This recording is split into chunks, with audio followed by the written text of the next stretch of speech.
Muhammad bin Abdul Wahhab dan fitnah terhadap Sayyid Zaini Dahlan. Bagaimana jika sebuah gerakan persatuan tidak diawali dengan memahami akar masalah? Tentu persatuan itu akan rapuh. Lalu bagaimana jika akar masalah tersebut harus ditutup-tutupi demi terjadinya persatuan? Seperti menunda terjadinya konflik kembali, seakan umat tak akan mengetahui fakta-fakta yang menjadi akar masalah di kemudian hari. Syekh Muhammad bin Abdul Wahhab bukan hanya seorang ulama kontroversial, tetapi juga arsitek di balik aliansi keagamaan dan politik yang berhasil menguasai Makkah dan Madinah 1 abad belakangan ini. Namun, dominasi ini tidak didapat tanpa perlawanan. Salah satu tokoh yang berdiri di garis depan menentang gerakan ini adalah Sayyid Ahmad Zaini Dahlan, seorang mufti besar mazhab Syafi'i di kota Mekah pada masanya. Beliau memainkan peran penting dalam membentuk generasi ulama Nusantara, termasuk tokoh-tokoh besar seperti Syekh Nawawi Al-Bantani dan Syekh Ahmad Khatib Al-Minangkabawi, Hadratus Syekh Hasim Asy'ari, Kiai Ahmad Dahlan, dan kemudian meneruskan warisan intelektual dan spiritual Islam ke berbagai pesantren di Indonesia. Masa itu beliau menulis berbagai bantahan tajam terhadap gerakan dakwah Syekh Muhammad bin Abdul Wahhab, dan berbagai tuduhan terhadap Sayyid Ahmad Zaini Dahlan turut bermunculan dari para pengikut Syekh Muhammad bin Abdul Wahhab. Sejarah mereka bukan sekedar konflik teologis, ini adalah perseteruan besar yang jejaknya masih terasa hingga kini. Penting untuk kita membahas hal ini dengan kepala dingin, juga pikiran yang terbuka. Apakah gerakan ini benar-benar membawa pencerahan atau malah menjadi sumber perpecahan? Lalu, apa yang harus kita lakukan agar konflik sesama muslim ini segera berakhir? Sayyid Ahmad Zaini Dahlan rahimahullahu ta'ala. Pertama-tama, kita perlu membuka sejarah sebenarnya agar umat dapat objektif dalam menilai. Mari kita melihat ke kota Mekah masa itu, rentang waktu abad 18 hingga abad 20, sehingga menjadi salah satu destinasi para penuntut ilmu agama dari berbagai negeri Islam. Di antara sebabnya sebagaimana yang dijelaskan oleh Dr. Amal Ramadan Abdul Hamid Siddiq di dalam karyanya Kehidupan Keilmuan di Mekah Al-Mukarramah rentang waktu 1115 Hijriah hingga 1334 Hijriah, yang diantaranya adalah sebab kestabilan kondisi kota Mekah, yakni tidak terpengaruh dengan dinamika gejolak politik yang terjadi di era tersebut. Siapa yang tokoh-tokoh berpengaruh pada saat itu? Kalangan Asyraf Mekah, para keturunan Rasulullah Shallallahu Alaihi Wasallam, dan salah satunya adalah Sayyid Ahmad Zaini Dahlan. Sayyid Ahmad Zaini Dahlan adalah mufti mazhab Syafi'i yang dilahirkan di kota Mekah pada tahun 1232 Hijriah dari keluarga yang memiliki nasab tersambung kepada tokoh ulama dan sufi terkenal Syekh Abdul Qadir Al-Jailani, yang tersambung kepada Sayyidina Hasan ibn Ali ibn Abi Talib radhiyallahu ta'ala anhuma. Beliau dipuji oleh banyak ulama akan kedalaman dan kebaikan akhlak beliau, di antaranya Syekh Abdul Razak Al-Baitar, Az-Zirikli dalam kitab Al-A'lam, Syekh Abdullah bin Mirdad Abul Khair, Syekh Bakri Syatta, penulis kitab Hasyiah I'anatit Talibin, menuliskan kitab yang menceritakan biografi beliau dengan judul Nafahatur Rahman fi Ba'di Manaqib Syekh Sayyid Zaini Dahlan. Di dalam kitabnya tersebut beliau memberikan informasi kepada kita bahwa Sayyid Ahmad Zaini Dahlan telah memulai menuntut ilmu sejak beliau kecil dan berhasil menghafalkan Quran sejak usia beliau masih muda, menghafal banyak mutun ilmiah, juga memiliki banyak karya tulis, dan memiliki murid dari berbagai penjuru dunia, di mana sanad keilmuan Nusantara pun banyak tersambung kepadanya. Lalu apa yang mengawali pertentangan beliau dengan dakwah Syekh Muhammad bin Abdul Wahhab? Apa tuduhan terhadap beliau rahimahullahu ta'ala? Tuduhan terhadap Syekh Muhammad bin Abdul Wahhab. Di antara karya Sayyid Ahmad Zaini Dahlan yang terkenal adalah yang pertama, Ad-Durarus Saniyah fi Raddi 'ala al-Wahhabiyah. Di kitab ini beliau mengoreksi dan juga membantah beberapa pemikiran yang dibawakan oleh tokoh-tokoh pengikut Syekh Muhammad bin Abdul Wahhab di zaman beliau. Yang kedua, Khulasatul Kalam fi Bayani Umara'il Baladil Haram min zamani Sayyidina Nabi sallallahu alaihi wasallam ila waqtina bitamam. Di dalam kitab ini, beliau membawakan kepada kita sejarah tentang kota Mekah dan para pemimpinnya sejak zaman Nabi hingga masa kehidupan beliau. Di dalam kitab tersebut juga, beliau memberikan kepada kita informasi tentang gerakan Syekh Muhammad bin Abdul Wahhab yang muncul di Najd. Sayyid Ahmad Zaini Dahlan menyebutkan bahwa orang tua dan saudaranya memiliki firasat yang buruk kepada Muhammad bin Abdul Wahhab bahwa di masa depan akan melakukan keburukan dan menjadi pembuka pintu keburukan, dan juga memperingatkan orang-orang dari keburukan yang akan dilakukannya. Lalu mengkafirkan kaum muslimin dan mengatakan mayoritas kaum muslimin berada di atas kekafiran. Walaupun di sebagian tulisan Muhammad bin Abdul Wahhab dia menolak tuduhan ini, akan tetapi di tulisannya yang lain dia mengkafirkan kaum muslimin secara terang-terangan. Penisbatan kepada mazhab Imam Ahmad sebagai bentuk perlindungan diri mereka. Pembunuhan atau percobaan pembunuhan para ulama dan masyarakat kaum muslimin oleh gerakan Syekh Muhammad bin Abdul Wahhab. Pengikutnya mengirimkan surat dakwah ke negeri-negeri kaum muslimin untuk mentauhidkan Allah. Meyakini para masyaikhnya sebelum kemunculan dakwahnya berada di atas kesesatan, bahwa para ulama sebelum beliau tidak mengenal Islam dan tidak mengerti makna kalimat tauhid. Dan bisa ditebak karena apa yang disampaikan oleh beliau di dalam kedua kitabnya tersebut, beliau mendapatkan cacian dan juga fitnah dari pengikut Syekh Muhammad bin Abdul Wahhab yang tidak bersepakat dengan apa yang beliau tuliskan. Di antaranya, Ta'yidul Malikil Mannan fi Naqdi Dalalati Dahlan. Saleh bin Muhammad Asy-Syadzili merubah judul salah satu kitab Sayyid Ahmad Zaini Dahlan yang semula berjudul Ad-Durarus Saniyah fi Raddi 'alal Wahhabiyah, yang memiliki maknanya mutiara yang cemerlang dalam membantah kelompok Wahabiyah, menjadi Ad-Durarus Summiyah li Ihlakil Ummatil Muhammadiyah, racun yang mematikan untuk membinasakan umat Nabi Muhammad sallallahu alaihi wasallam. Beliau dituduh menyebarkan kebohongan, berdusta dalam rangka mempromosikan untuk meminta perlindungan kepada kubur, fitnah terhadap tauhid, diberikan julukan sebagai mulhid, orang yang menyimpang. Bahkan perhatikan hal ini baik-baik.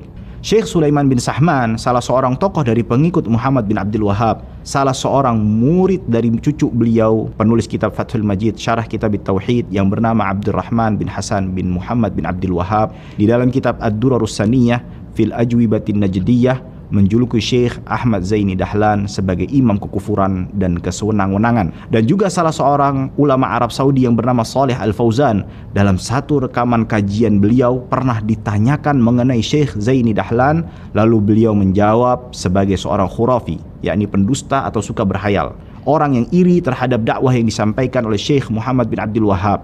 Inilah tuduhan-tuduhan yang dialamatkan kepada seorang mufti Mekkah yang menjadi sanad keilmuan ulama dunia termasuk Nusantara, seperti Kiai Haji Ahmad Dahlan, pendiri Muhammadiyah, dan Kiai Haji Hashim Asy'ari, pendiri Nahdlatul Ulama.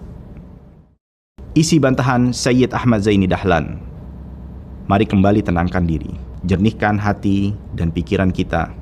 Kini kita mengajak para pengikut Syekh Muhammad bin Abdul Wahhab di Nusantara ini untuk jangan terburu-buru menuduh Sayyid Ahmad Zaini Dahlan sebagai imam kekufuran. Mari kita telaah secara objektif. Tentu tidak semua apa yang disampaikan oleh Sayyid Ahmad Zaini Dahlan untuk kita terima secara bulat-bulat sebagai bentuk objektivitas kita kepada seorang muslim. Maka kita memerlukan pembuktian lainnya. Yang pertama, Sayyid Ahmad Zaini Dahlan mengatakan Syekh Muhammad bin Abdul Wahhab mengkafirkan kaum muslimin dan mengatakan mayoritas kaum muslimin berada di atas kekafiran. Faktanya, berkata Syekh Muhammad bin Abdul Wahhab, kaum muslimin kebanyakan menyembah berhala, sebagaimana di dalam kitab Ad-Durarus Saniyah, dan kebanyakan manusia di zaman ini tidak mengetahui daripada Tuhan-Tuhan yang menjadi sesembahan mereka, melainkan Hubal, Yaghuth, Ya'uq, Nasr, Lata, Uzza, dan Manat. Lalu menuduh muslimin dari segala penjuru timur dan barat telah syirik. Dan kesyirikan ini yang merupakan kesyirikan yang disebutkan oleh Allah telah merebak di seluruh permukaan timur hingga barat bumi, kecuali mereka golongan yang terasingkan yang disebutkan di dalam hadis, sungguh hari ini mereka itu amatlah sedikit. Mengatakan kebanyakan kaum muslimin telah kafir. Jika engkau telah mengetahui apa yang aku sampaikan dan telah mengetahui kondisi kebanyakan orang saat ini lebih buruk kekufurannya dan kesyirikan yang mereka perbuat daripada orang-orang musyrik terdahulu yang diperangi oleh Rasulullah sallallahu alaihi wasallam. Yang kedua, Sayyid Ahmad Zaini Dahlan mengatakan bahwa orang tua dan saudara Syekh Muhammad bin Abdul Wahhab memiliki firasat yang buruk bahwa di masa depan Syekh Muhammad bin Abdul Wahhab akan melakukan keburukan dan menjadi pembuka pintu keburukan, dan juga memperingatkan orang-orang dari keburukan yang akan dilakukannya. Faktanya, berkata Syekh Abdullah ibn Dawud Az-Zubairi Al-Hanbali dalam kitabnya yang berisikan bantahan kepada surat yang dikirimkan Su'ud al-Su'ud kepada beliau, di antara sebab munculnya fitnah ini, ketika tersingkap pertama kali penyimpangan orang angku ini, segera ayahnya mengingkarinya dan mendoakan keburukan atasnya dengan penuh kemarahan. Tentu bukan hal yang asing lagi bila doa orang tua atas anaknya berupa kebaikan atau keburukan adalah doa yang pasti terkabul. Dan juga keridhaan Allah ada pada keridhaan kedua orang tua, begitu juga kemarahannya. Terlebih lagi ayahnya adalah termasuk golongan ulama yang senantiasa mengamalkan ilmunya, dan juga termasuk ke dalam golongan orang yang saleh lagi arif.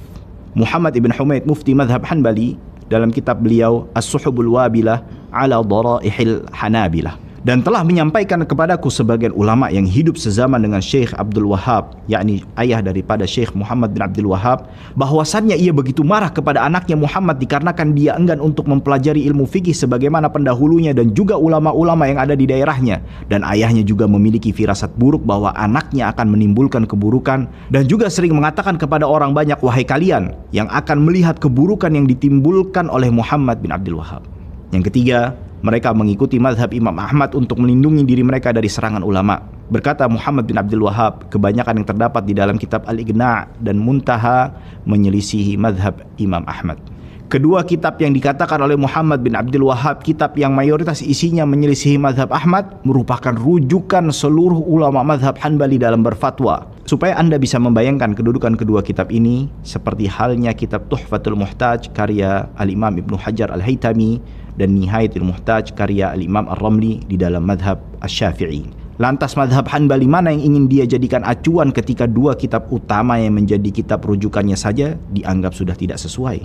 Syekh Muhammad Jamil Asy-Syatti menulis kitab Mukhtasar Tabaqat Al-Hanabilah, kitab yang berisikan biografi para ulama yang bermazhab Hanbali, menukilkan perkataan kakeknya Syekh Hasan Asy-Syatti, ulama Damaskus yang menjadi rujukan para fuqaha mazhab Hanbali di zamannya ketika mengomentari gerakan dakwah pengikut Muhammad ibn Abdul Wahhab.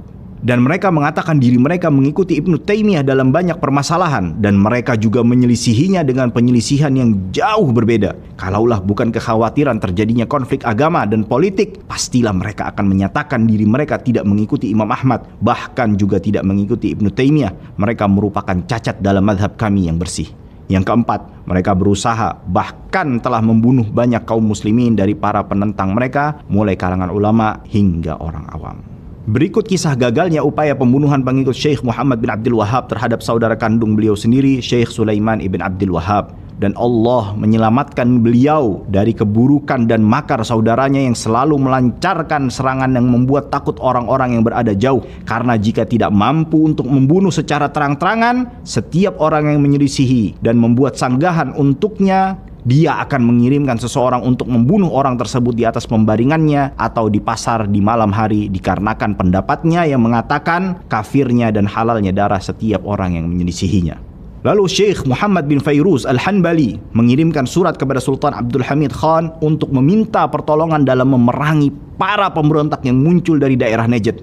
Ikhwani rahimakumullah, Syekh Muhammad bin Fairuz dikatakan sebagai rujukan mazhab Hanbali di zamannya. Dan aku juga melihat draft surat yang dituliskan oleh anaknya yang berbakti yang bernama Syekh Abdul Wahhab. Syekh membuka suratnya dengan sebuah bait-bait syair karangannya dan juga berisikan prosa yang indah yang membakar semangat mereka untuk bergerak. Akan tetapi ajal mendahului sebelum beliau menyelesaikan keinginannya. Dan Syekh senantiasa berada dalam kekhawatiran dan kondisi tersakiti ketika bersama para pemberontak tersebut. Dan mereka selalu membuat makar untuk membunuh beliau sampai nyawa beliau diberi nilai 500 emas merah. Hingga beliau di satu saat pernah dikepung oleh sekelompok orang pada malam hari dan berusaha untuk memasuki rumah beliau dengan menaiki tangga. Di tengah usaha mereka menaiki tangga, tiba-tiba tangga tersebut rusak sehingga menjadikan mereka tidak bisa melanjutkan niat mereka untuk menghabisi Syekh. Hal ini terhitung sebagai bagian daripada karomah beliau yang tidak perlu dipungkiri lagi. Dan juga Syekh selalu membantah dan menjelaskan kesalahan-kesalahan mereka serta menasehati orang-orang untuk menjauhi mereka, sehingga beliau dikafirkan dan juga dijadikan sebagai musuh terbesar mereka, hingga dijadikan permisalan dalam besarnya kesyirikan dan orang yang telah disesatkan oleh Allah Subhanahu wa ta'ala dengan ilmu yang dimiliki. Lalu melakukan pembunuhan pada kabilah-kabilah di Najd dianggap sebagai cara paling efektif untuk menundukkan mereka. Abdul Aziz memberikan instruksi kepada Sa'dun ibn Ar'ar, aku mengutusmu dengan menyertakan bersamamu beberapa orang beserta amunisi yang banyak. Serbulah mereka yang ada di sekitaran daerah Bani Khalid dan jangan sisakan satu pun dari mereka melainkan engkau penggal kepala mereka. Dikarenakan dengan pembunuhan yang sadis merupakan cara yang paling efektif untuk menundukkan kabilah-kabilah yang ada di Najd. Hal ini sebagaimana yang diajarkan oleh Syekh kita Muhammad ibn Abdul Wahhab. Ikhwani, garis bawahi perkataan beliau sebagaimana yang diajarkan Syekh kita Muhammad ibn Abdul Wahhab. Yang kelima, Pengikutnya mengirimkan surat kepada pemimpin setiap wilayah kaum muslimin untuk bertauhid sebagaimana tauhid Syekh Muhammad bin Abdul Wahhab. Hal ini dilakukan diantaranya oleh Saud ibn Abdul Aziz ibn Muhammad ibn Saud. Mereka para pemimpin kaum muslimin dimanapun mereka berada, dalam pandangan Syekh Muhammad bin Abdul Wahhab dan para pengikutnya bukan orang yang mentauhidkan Allah sehingga harus diajak untuk bertauhid. Beliau Saud bin Abdul Aziz adalah orang yang senantiasa mengangkat panji tauhid hingga ke daerah Hirrah dan Oman. Dia membangun benteng yang berada di perbatasan Oman setinggi 1000 kaki di atas permukaan laut. Lalu beliau masuk ke daerah Haurah dan Kuruk hingga sampai ke gerbang negeri Syam dan Palestina. Lalu beliau mengirimkan surat kepada pemimpin wilayah tersebut untuk mengajak mereka mentauhidkan Allah. Yang keenam, meyakini para masyaikhnya sebelum kemunculan dakwahnya berada di atas kesesatan, tidak mengenal Islam dan kalimat tauhid. Baik, ikhwani, tenangkan diri. Berikutnya adalah part penting. Kita akan membacakan surat dari seorang Syekh Muhammad ibn Abdul Wahhab kepada seluruh kaum muslimin. Bismillahirrahmanirrahim. Min Muhammad ibn Abdul Wahhab ila man yasilu ilaihi hadzal kitab minal muslimin. Salamun alaikum warahmatullahi wabarakatuh. Thumma qala: wa ana ukhbirukum an nafsi wallahi alladhi la ilaha illa hu laqad talabtu al-ilma wa'taqada man 'arafani anna li ma'rifah wa ana dhalika al-waqt la a'rifu ma'na la ilaha illa Allah wa la a'rifu din al-islam qabla hadha al-khair alladhi manna Allah bihi. وكذلك مشايخي ما منهم رجل عرف ذلك فمن زعم من علماء العارض أنه عرف معنى لا إله إلا الله أو عرف معنى الإسلام قبل هذا الوقت أو زعم من مشايخه أن أحدا عرف ذلك فقد كذب وافترى ولبس على الناس ومدح نفسه بما ليس فيه. Ikhwani, ini benar-benar perkataan beliau. Tidak ada yang mengetahui makna la ilaha illallah atau mengetahui hakikat agama Islam sebelum munculnya beliau sendiri. Tidak ada yang mengerti Islam sebelum Muhammad bin Abdul Wahhab. Bagaimana mungkin meyakini seluruh muslim kafir sebelum kedatangannya? Kami berlindung kepada Allah dari klaim semacam ini. Lalu dari mana dia mendapatkan pengetahuan jika selain dari guru-gurunya? Apakah dia mendapatkan wahyu? Dari mana sanad pengetahuan yang baru muncul itu?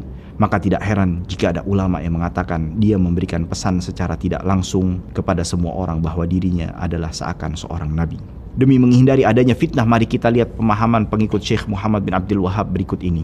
Berkata Syekh Abdullah bin Abdurrahman Ababutain, seorang qadhi di kerajaan Saudi Arabia pada era Saud ibn Abdul Aziz bin Muhammad bin Saud. Sesungguhnya Syekh Muhammad bin Abdul Wahhab tidak pernah langsung mengkafirkan manusia, melainkan setelah mendakwahkan dengan menyampaikan hujjah kepada mereka terlebih dahulu. Karena mereka kala itu berada di masa fatrah dan berada dalam kondisi kebodohan terhadap asar-asar risalah. Maka dari itu beliau mengatakan karena tidak adanya yang menjelaskan kepada mereka, beliau tidak langsung mengkafirkan. Adapun bila telah sampainya hujjah, maka tidak ada halangan lagi untuk mengkafirkan mereka walaupun mereka belum memahami setiap hujjah yang disampaikan. Garis bawahi pernyataan, kala itu manusia berada di masa fatrah dan tidak ada halangan lagi untuk mengkafirkan mereka walaupun mereka belum memahami setiap hujjah yang disampaikan. Dan ini juga bertentangan dengan apa yang disampaikan oleh Nabi dalam sebuah hadis yang dikeluarkan oleh Imam Ibnu Majah dan At-Tabrani, la tajtami'u ummati ala dhalalah. Umatku tidak akan bersepakat di atas sebuah kesesatan. Ini juga kesepakatan ijma' ulama bahwa umat Nabi secara mayoritas tidak akan bersepakat di atas sebuah kesesatan, apalagi sepakat di atas pemahaman yang menyekutukan Allah Subhanahu wa ta'ala. Kafir, sesat, syirik, kuburiyun. Mungkin Anda terkejut mendengar beberapa fakta tadi. Inilah sumber salah satu konflik terbesar sepanjang sejarah umat Islam. Tapi sabar, itu belum semuanya. Kita tentu familiar dengan banyaknya manusia yang setiap hari disibukkan dengan menuduh syirik, penyembah kubur, khurafat, bahkan sengaja membuat akun sosial media anonim demi bisa meluapkan hasrat mensyirikkan dan menuduh kuburiyun terhadap sesama muslim. Lalu dari mana awal mula ajaran ini berasal? Perhatikan pernyataan dan fakta yang akan kami sampaikan berikut ini dari dakwah Syekh Muhammad ibn Abdul Wahhab. Yang pertama, pengkafiran penduduk Mekah dan Turki Utsmani. Perkara yang kedua, mengkufuri yang disembah selain Allah. Maksudnya adalah memvonis kafir orang-orang musyrik dan berlepas diri dari mereka dan apa yang mereka sembah bersama Allah. Maka siapa saja yang tidak mengkafirkan orang-orang musyrik dari kalangan negara Turki dan para penyembah kubur seperti penduduk Mekah dan yang lainnya dari kalangan orang-orang yang menyembah orang soleh yang juga berpaling daripada mengesahkan Allah kepada kesyirikan dan mengganti sunnah Rasulullah sallallahu alaihi wasallam dengan perbuatan bid'ah, maka dia telah kafir seperti mereka walaupun mereka tidak suka dan membenci agama mereka serta mencintai agama Islam dan pemeluk Islam. Karena siapa saja yang tidak mengkafirkan orang-orang musyrik, dia telah mendustakan Al-Quran, karena Al-Quran telah mengkafirkan orang-orang musyrik dan memerintahkan untuk membunuh, memerangi dan memusuhi mereka. Jadi ketika Anda mengatakan bahwa ajaran kami adalah ajaran Mekah dan Madinah, tempat di mana Nabi dilahirkan, faktanya adalah pengikut Muhammad bin Abdul Wahhab mengkafirkan para ulama dan penduduk Mekah, bahkan Daulah Utsmaniyah di mana Muhammad Al-Fatih yang menaklukkan Konstantinopel telah dipuji di dalam hadis Nabi sallallahu alaihi wasallam. Ajaran ini tidak berasal dari Mekah dan Madinah. Ajaran ini berasal dari Najd, akan tetapi berhasil merebut Makkah dan Madinah secara politik justru Sayyid Ahmad Zaini Dahlan yang merupakan ulama asli Makkah dan para murid-muridnya lah yang dikafirkan oleh mereka. Kedua, pengkafiran dan pensyirikan penduduk Yaman, Syam dan juga Mesir. Adapun yang terjadi di Mesir dan Sa'id, begitu juga di daerah Fayyum dan juga sekitarnya yang mengumpulkan berbagai macam kesyirikan dan ibadah kepada berhala serta menghidupkan ajaran Fir'aun yang tidak cukup untuk dituliskan dalam satu kitab yang tidak bisa digambarkan dengan kata-kata. Lalu dia melanjutkan yang dimana kesemua hal tersebut telah melampaui apa yang diimani oleh orang-orang jahiliyah kepada Tuhan-Tuhan mereka. Begitu juga yang dilakukan di Yaman. Lalu beliau mengatakan telah menyimpang dari menyembah Ar-Rahman kepada menyembah kuburan dan syaitan. Begitu juga yang terjadi di Aleppo, Damaskus dan seluruh negeri Syam. Lalu berkata, daripada kekafiran penduduk Mesir dan tercemarnya kondisi mereka dengan keyakinan kepada berhala-berhala kesyirikan, mengkafirkan penduduk Mekah, Madinah, Mesir, Oman, Syam dan Yaman. Tidakkah kita ingat hadis riwayat Ibnu Umar, Rasulullah sallallahu alaihi wasallam pernah berdoa, "Ya Allah, berkahilah kami di Syam dan di Yaman." Para sahabat berkata, "Dan di Najd kami wahai Rasulullah." Beliau diam. Mereka mengulangi lagi, "Dan di Najd kami wahai Rasulullah." Beliau tetap diam. Mereka mengulangi lagi dan kemudian Rasulullah sallallahu alaihi wasallam, di sana ada keguncangan dan fitnah dan di sanalah tanduk setan akan muncul. Yang ketiga, fatwa tidak sahnya sholat di belakang orang yang tidak mengkafirkan atau ragu-ragu dalam mengkafirkan penduduk Dubai, Abu Dhabi, dan semisalnya dari kalangan Jahmiyah dan Quburiyin sebagaimana yang tertulis dalam risalah yang berjudul Ijma' kalangan Ahlus Sunnah Nabawiyah atas kafirnya Jahmiyah dan Mu'attilah. Buku tersebut berisikan tulisan-tulisan ringkas 3 tokoh pengikut Syekh Muhammad bin Abdul Wahhab, Ibrahim bin Abdul Latif al-Syekh, Abdullah bin Abdul Latif al-Syekh, Sulaiman ibn Sahman al-Khathami. Salah satunya pertanyaan yang diajukan kepada Abdullah bin Abdul Latif al-Syekh mengenai solat di belakang orang Jahmiyah yang menafikan sifat seperti mayoritas penduduk Dubai dan Abu Dhabi. Dia menjawab, tidak sah seseorang yang tidak mengkafirkan Jahmiyah penyembah kubur. Maksudnya adalah mayoritas penduduk Dubai dan Abu Dhabi atau yang ragu akan kekafiran mereka. Tenangkan diri, tarik napas panjang, mari kita lanjutkan. Yang keempat, taqiyah yang dilakukan oleh Muhammad ibn Abdul Wahhab. Ketika Muhammad bin Abdul Wahhab mengingkari apa saja dari kabar tentang dirinya lewat suratnya yang dikirimkan kepada penduduk Qasim yang diantara isinya bahwasannya aku mengafirkan Ibnu Farid dan Ibnu Arabi, berkata Abu Yusuf Midhat ibn Hasan al-Farraj di dalam catatan kaki dalam kitab yang berjudul Fatwa-Fatwa para Imam Negeri Najd seputar permasalahan keumatan yang ada di Mesir, yang mendapatkan kata pengantar dari Syekh Abdullah bin Abdurrahman al-Jibrin, dan tidak ada celah bagi kami selain mentakwil ucapan beliau tersebut dengan ucapan Syekh Abdurrahman bin Hasan yang telah lalu, bahwasannya ucapan tersebut dan yang semisalnya seperti ucapan dia, kami tidak mengkafirkan siapa saja yang menyembah berhala fulan bin fulan. Ini masuk dalam perkara siasah syar'iyah yang dilakukan dalam rangka menjaga kondisi orang yang didakwahi hingga memberi kesempatan kepada imam untuk membiasakan masyarakat dalam rangka menafikan kesyirikan. Jadi, pengkafiran dan pensyirikan juga tergantung perhitungan politik untuk menjaga kondusivitas. Yang kelima, fatwa Muhammad bin Abdul Wahhab yang menyebabkan pembunuhan Uthman bin Ma'mar. Amir Huraimlah orang yang pertama kali mendukung dan melindungi dakwah Muhammad bin Abdul Wahhab.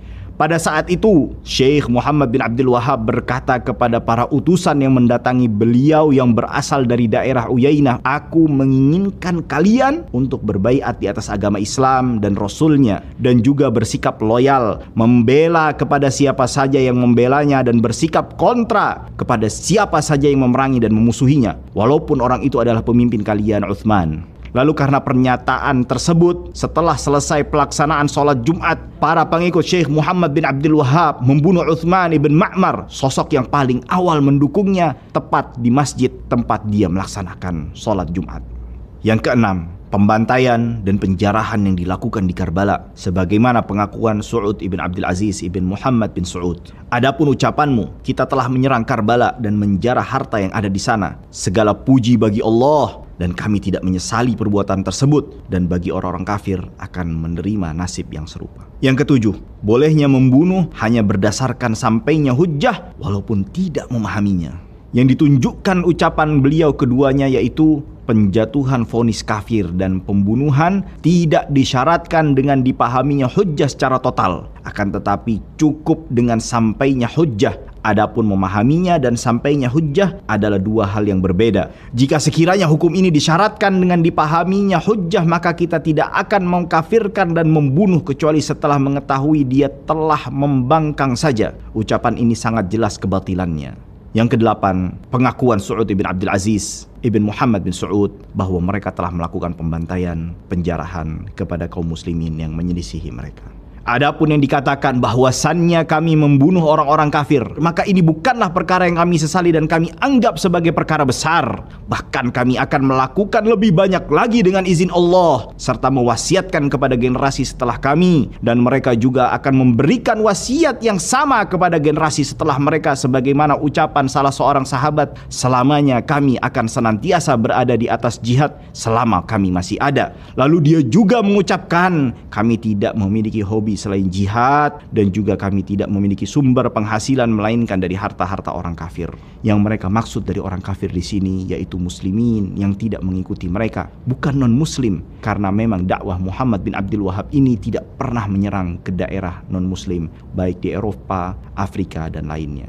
Yang kesembilan, Abu Jahal lebih memahami tauhid dari para ulama, sebagaimana yang tertulis di dalam kitab kumpulan fatwa dan risalah Syekh Ibrahim bin Abdul Latif Al-Syekh, mufti kerajaan Saudi Arabia sebelum Syekh Abdul Aziz ibn Baz. Pada zaman-zaman sebelum ini banyak orang yang memakai imamah yang besar seraya membuat pengakuan mereka adalah para penjaga agama, mereka adalah ini dan itu. Abu Jahal lebih alim dari mereka karena Abu Jahal memahami makna la ilaha illallah, sedangkan mereka tidak memahaminya. Yang ke-10, yang membaca niat ketika akan sholat akan diminta untuk bertaubat atau akan dipancung. Hal ini sebagaimana tertuang di dalam kitab yang sama di jilid pertama dari halaman 63 sampai 64. Tradisi Islam Ahlus Sunnah wal Jamaah sejak masa Rasulullah SAW tidak mengenal bermudah-mudahan dalam mensyirikkan, juga tidak pula membunuh muslimin dengan tuduhan tersebut. Perhatikanlah hadis sahih ini, disahihkan pula oleh Al-Albani. Dari Hudzaifah radhiyallahu taala anhu, ia berkata bahwasannya Rasulullah SAW berkata, "Sungguh yang paling aku takutkan atas kalian adalah seorang laki-laki yang membaca Al-Quran hingga terpancar keindahannya pada dirinya. Dia menjadi pendukung Islam, tetapi kemudian mengubahnya sesuai kehendaknya. Dia pun meninggalkan dan melemparkannya ke belakang punggungnya. Lalu ia menyerang tetangganya dengan pedang dan menuduhnya sebagai seorang musyrik. Aku berkata, wahai Nabi Allah, siapa yang paling pantas dengan tuduhan syirik tersebut, yang menuduh atau yang dituduh?" Rasulullah SAW menjawab, justru yang menuduh. Menyikapi fakta ini, saudaraku, ketika fakta Syekh Muhammad bin Abdul Wahhab yang ditutup-tutupi lalu Allah izinkan untuk terbuka, maka yakinlah bahwa kehendak Allah subhanahu wa ta'ala lebih baik. Pekalah terhadap hikmah di balik suatu ketetapan. Tidak perlu menyalahkan para asatidz ya saat ini di Nusantara, karena mereka pun menjadi korban dari doktrin ini yang mengharuskan keilmuan menjadi sempit hanya pada satu golongan. Tapi jangan terlalu berbangga bagi para pengikut Sayyid Ahmad Zaini Dahlan. Dahulu para kiai dan habaib kalian berguru pada beliau dan menyebarkan ajaran Islam dengan kewibawaan juga sikap kehati-hatian. Dan ketika kita tinggalkan dakwah juga pendapat-pendapat mereka, maka dengan mudah dakwah Ahlus Sunnah wal Jamaah di Nusantara kehilangan budaya keilmuan dan kewibawaan.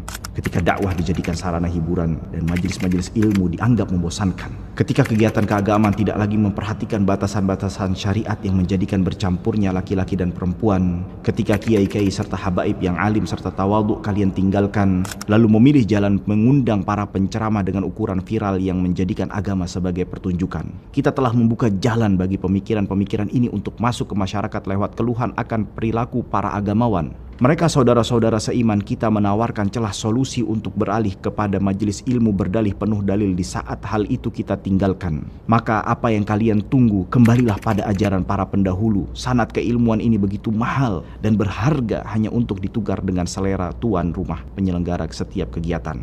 Hidupkanlah majelis-majelis ilmu sebagaimana Sayyid Ahmad Zaini Dahlan, dan yakinlah umat dengan haus menunggu majelis-majelis penuh keilmuan yang tak kunjung kita hadirkan. Solusi. Ikhwani rahimakumullah, para pengikut Syekh Muhammad bin Abdul Wahhab, terungkapnya fakta ini tidak seharusnya menjadikan kepala kalian tertunduk karena terpukul, juga tidak seharusnya menjadikan dada membusung berusaha mempertahankan kekeliruan dengan berbagai macam alasan. Asatidz kalian hanya korban. Mereka tidak mampu memperkenalkan sosok ini secara objektif dan tidak leluasa membuka semua fakta ini sebagai bahan penilaian karena dipenuhi resiko tuduhan. Ini sebuah ujian. Ketika kita berjuang meraih ridho Allah, lalu ternyata mendapati pada sanad keilmuan ini terdapat kekeliruan dengan bersambung pada ajaran yang berangkat dari konflik dan pembantaian umat Islam. Berapa banyak majelis yang mengajarkan kitab akidah Syekh Muhammad bin Abdul Wahhab, betapa banyak sekolah yang berlandaskan akidah beliau. Tentu hal ini perlu dihentikan. Kami menyikapi keadaan ini sebagai teguran dari Allah subhanahu wa ta'ala bahwa kita tidak bisa merasa paling baik dari semua golongan. Ketahuilah ini merupakan ajakan persatuan, melewati pahitnya introspeksi dan membutuhkan kerendahan hati untuk mengikis kesombongan. Pelajarilah kitab-kitab para ulama lainnya. Segera perluas ilmu kalian dan segera raih sanad keilmuan yang menghasilkan ajaran penuh pemahaman hingga jauh dari perseteruan. Jangan kalian persempit permasalahan pada dua kutub, yang mengartikan jika tidak mendukung Syekh Muhammad bin Abdul Wahhab berarti mendukung sujud atau tawaf di kubur atau mendukung perilaku keliru sebagian kecil muslimin lainnya. Bersikap objektif akan membuka pintu-pintu ilmu dan wawasan. Kekacauan pemahaman ini akan terus menghasilkan perpecahan walaupun kalian balut dengan perubahan sikap melembut dan kekinian. Tidakkah kita lelah dengan semua ini? Persatuan tidak terjadi dalam satu malam. Ia diawali dengan permulaan langkah kita semua yang menyaksikan program ini dan mengambil sikap dewasa sebagai sesama orang beriman.